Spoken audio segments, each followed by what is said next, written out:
দিনটা হলো 16 ফেব্রুয়ারি 2024। 4 বছর হয়ে গেল বিয়ের।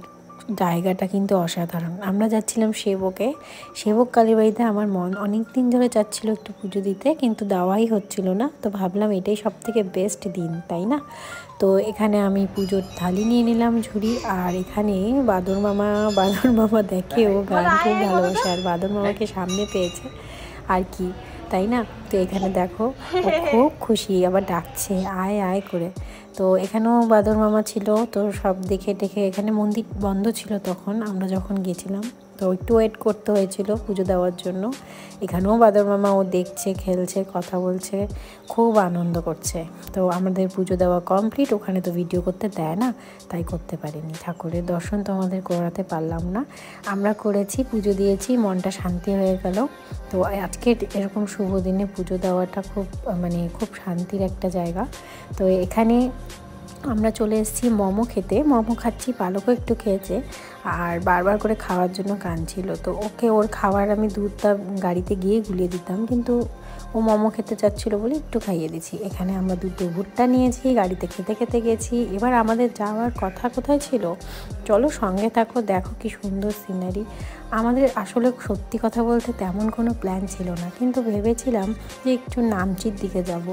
তো আর সেই দিনই ব্যাক করতে হতো, তো যেতে পারবো কি না আদৌ অত তাড়াতাড়ি, সেটাই আমরা ভাবছিলাম। কিন্তু আস্তে আস্তে যেতে যেতেই ঠিক পৌঁছে গেলাম। রাস্তা ভীষণ সুন্দর, জায়গাটাও ভীষণ সুন্দর। বিয়ের পর আমরা গিয়েছিলাম ওখানে বাইকে আমি আর আমার হাজব্যান্ড দুজনেই গিয়েছিলাম। তখন পালক আমাদের লাইফে আসেনি, এখন তো পালক চলে এসছে, তো গাড়িতেই যেতে হচ্ছে।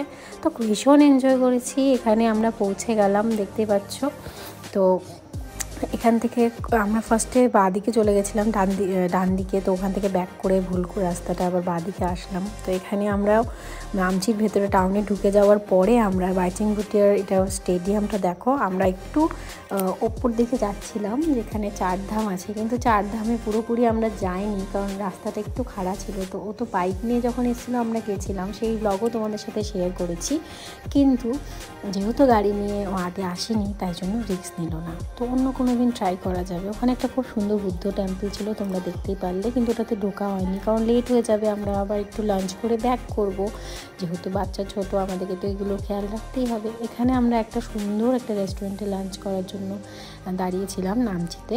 ভীষণ সুন্দর, হোমস্টের মতন। দেখো কি সুন্দর পরিবেশ। আর এখানে পালক দুষ্টুমি করছে, খালি সব কিছু মুখে দেওয়া, আর খেলছে, খুব মজা করছে, ওকে খুব এনজয় করছে। এখানকার যে হাজব্যান্ড ওয়াইফ দুজনে ছিল, ওদেরই এটা হোমস্টেটা, ওদেরই একটা রেস্টুরেন্টের মতন। তো ওরা খুব পালককে প্রচণ্ড ভালোবাসছিল, ওর সাথে খেলছিল, ওকে কোলে নেওয়ার চেষ্টা করছিল, ওদের সাথে খুবই করছিল। আর এখানে আমাদের লাঞ্চ চলে আসছে। কি সুন্দর ওদের আয়োজন দেখো তোমরা। নেপালি ছিল, কিন্তু খুব সুন্দর বাঙালি রান্না, আর খুব সুন্দরভাবে সাজিয়ে দিয়েছে, অনেক রকমের জিনিস ছিল। এখানে পালক দুষ্টুমি করছে, ওকে তো পুরো ঠান্ডা ছিল, ওখানে তো ভালো মতন প্যাকড আপ করা হয়েছে। আর এখানে টেস্টি ছিল, চিকেন আর ভাত দিয়েছিলাম আমরা। এখানে আমরা আবার ব্যাক করছি। তো ব্যাক করতে করতে এখানে সন্ধ্যা হয়ে গেছে। তো আমরা যখন তিস্তা বাজারে ছিলাম, তখন একটা জায়গায় একটু মোমো খেয়েছিলাম, চা খেয়েছিলাম। তো এখানে পালককে সেরেলাক খাইয়েছি। তার আগে ওখানে ভাতও খেয়েছিল পালক, দুধ খেয়েছিল মাঝে মাঝে। তো ওর এগুলো খাবার আমরা বাইরে গেলে এইভাবেই খাওয়াই, ভাতও একটুও খাই। তো এখান থেকে এই দিনটা খুব সুন্দরভাবে কাটিয়েছি। বাড়ি ফিরতে অনেক লেট হয়ে গেছিলো, তো আর অন্য কোনো প্ল্যানিং হয়নি। তো এখানেই ব্লগটা শেষ করছি, টাটা।